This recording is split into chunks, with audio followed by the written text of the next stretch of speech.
Chapter 2. Dmitri. Something was wrong with Irina.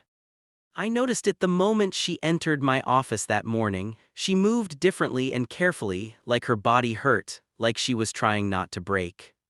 Her face was pale, her eyes were red and swollen like she had been crying, and she would not look at me, not directly, not the way she usually did. "Your tea, sir," she said quietly, placing the cup on my desk. Her hands shook, the cup rattled against the saucer. I frowned. "Irina."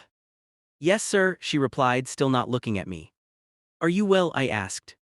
"Yes, sir, I am fine." Her voice was flat and empty. She was lying. I leaned back in my chair and studied her. For years I had known this girl. For 4 years I had watched her move through my space like light through water. I knew every expression on her face, every tone in her voice, every small thing that made her happy or sad or afraid. This was different. This was worse than afraid. She was broken.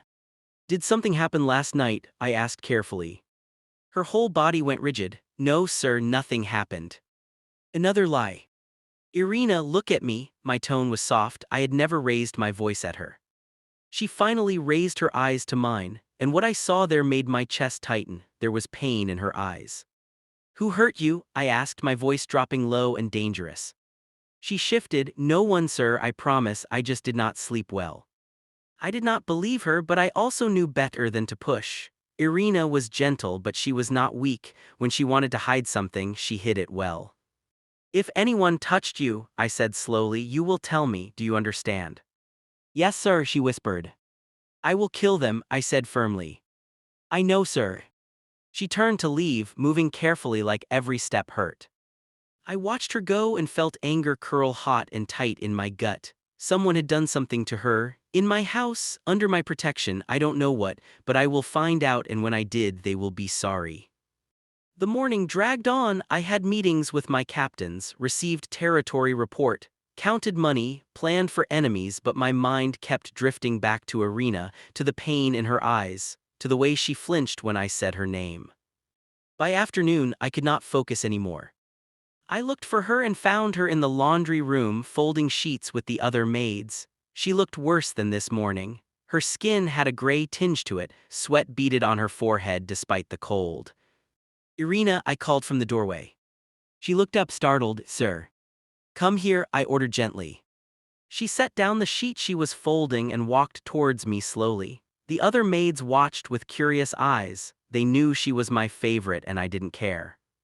I gestured for her to follow me into the hallway, away from listening ears. "You look ill," I said bluntly. "I am fine, sir, I'm just tired." "You are not fine. When was the last time you ate?" She hesitated. "This morning." "You are lying again." Her shoulders sagged. "Yesterday, I think. I do not remember." "Why are you not eating?"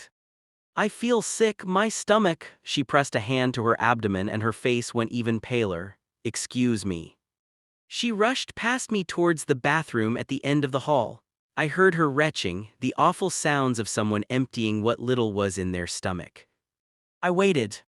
When she emerged, she was shaking. Her eyes were watery. She looked like she might collapse at any moment. "That is enough," I said firmly. "You are done working for today." "No, sir, please, I have so much to." "I do not care. You are sick. You need rest." "It is just a stomach bug. It will pass." "Then it will pass while you are resting." I took her arm gently and guided her back towards my bedroom. She was too weak to protest. I sat her down on the edge of my bed. She looked small and fragile sitting there, her hands clasped tightly in her lap. "Stay here," I ordered. "Do not move." I went to my bathroom and found the medicine cabinet. Pain relievers, something for nausea. I brought them back with a glass of water. "Take these," I said, handing her the pills. She looked at them like they might bite her. "I do not need medicine, sir." "Take them, Irina, that is an order." She swallowed the pills with trembling hands, then drank the entire glass of water like she had not had anything to drink in days. Maybe she had not. "Lie down," I said, pulling back the covers. "Sir, I cannot sleep in your private bed. That is not appropriate." "I am making it appropriate. Lie down." She obeyed reluctantly, curling onto her side like a child. I pulled the blanket over her, tucking it around her shoulders. She didn't look at me. She closed her eyes. I stood there for a long moment watching her breathe, watching the tension slowly leave her body as the medicine took effect. Rest, I said quietly, sleep as long as you need to. Where will you sleep? She asked, her voice already thick with exhaustion. In my study, I have work to do anyway. I am sorry, sir, I didn't mean to disturb you, she said. Stop apologizing, it's not your fault. But even as I said it, I wondered what she was apologizing for, what burden she was carrying that made her look so broken. I walked to the door, then paused and looked back at her. If you need anything, I said, I will be in the study. She did not respond. She had already fallen asleep, her breathing deep and even, her face finally looked peaceful. I closed the door quietly behind me and stood in the hallway, my hands clenched into fists. Something was very wrong. And I was going to find out what. I sat in my study looking through some reports when Alexei, my twin brother, stumbled into my office.